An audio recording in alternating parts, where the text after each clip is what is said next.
Good evening all. ఈరోజు కౌటిల్య అర్థశాస్త్రంలో మొదటి అధికరణంలో అధ్యాయం 8 అందులో ప్రకరణం 4 గురించి తెలుసుకోబోతున్నాం. ప్రకరణం 4 ఏంటంటే అమాతుల్య నియామకము. అందులో ఒకటి, రాజు తనతో చదువుకుని వారినే అమాత్యులుగా నియమించవలెను.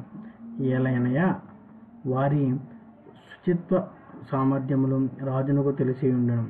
2, వారతనికి విశ్వసపాత్రులు అని భరద్వాజుడు. 3, ఇది కూడదు అని విశాలాక్షుడు. 4, ఏలైనా రాజుతో కలిసి వారాడుకొనిన వారగు చేత నతనిని పరిభవింతురు. రహస్య వ్యవహారములో తన స్వభావము కలవారినే అతడు అమాత్యులుగా నియమించవలెను. అట్టి వారతనితో సమానమగు శీలవశ్యములను కలవారగు నుందురు. తమ రహస్యములు రాజునకు తెలిసి ఉన్నను. భయము చేత వారాతనిని నొప్పించడు అని. ఈ దోషము ఉభయములలోతును ఉన్నది అని పారాశరులు తన రహస్యములు వారికి తెలిసి ఉన్నను అనే భయము చేత వారిమి చేసినా చేయకపోయినా అతడు అంగీకరించవలసిన వాడగును.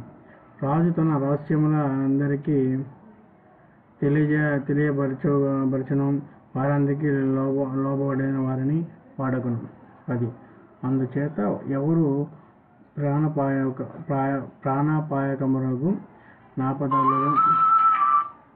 నాపదలు రాజును రక్షించి ఉన్నారు వారిని అమాత్యులుగా నియమించవలెను. ఏలనయ వారి కథనీయం ధనురాగా ముందుట స్పష్టము. ఈ భారద్వాజుడు ద్రోణుడు కాడు. ఇతడు 5-11 ఉదహరింపబడిన కనింక భరద్వాజుడును మంత్రి. ఇతడు ప్రదేశించిన రాజనీతి మహాభారతములోని శాంతి పర్వం ఉదహరించబడి ఉన్నది.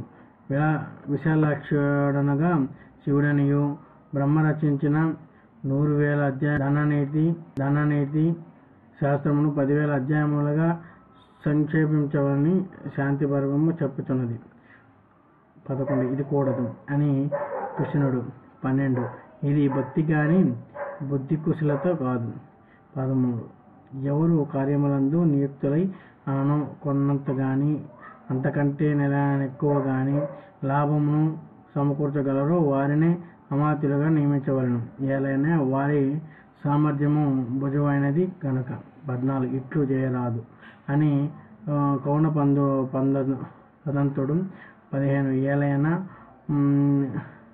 అమాత్యులలో ఉండవలసిన తక్కిన గుణములు వారిని లేకపోవచ్చు. 16, తన తండ్రి తాతల నుండి ఎవరు సేవించుతూ వచ్చుతారో వారిని అమాత్యులుగా నియమించవలెను.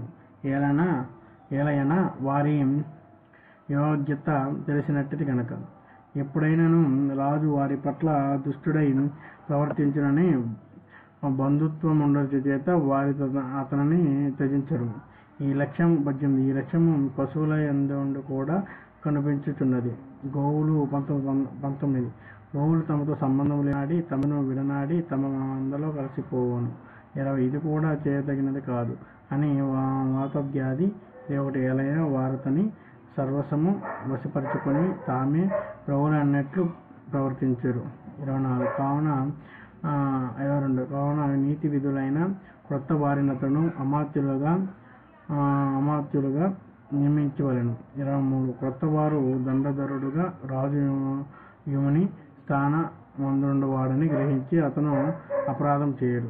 24, ఇది కూడదు అని బహు దంతిపుత్రుడు. 25, శాస్త్రమును మాత్రం ఎరిగినవాడు వ్యవహార కర్మలందు అనుభవము లేనివాడై కార్యములు జడగొట్టును. 26, కావున సద్వంశమందు పుట్టిన వారిని ప్రజ్ఞావంతులను శౌర్యములుగాను గలవారిని అమాత్యులుగా నియమించవాలని. 27 పైన చెప్పినంత న్యాయముగానే ఉన్నది. కానీ కౌటిల్యుని 28 కార్యములందు సామర్థ్యమును బట్టి పురుషుని సామర్థ్యము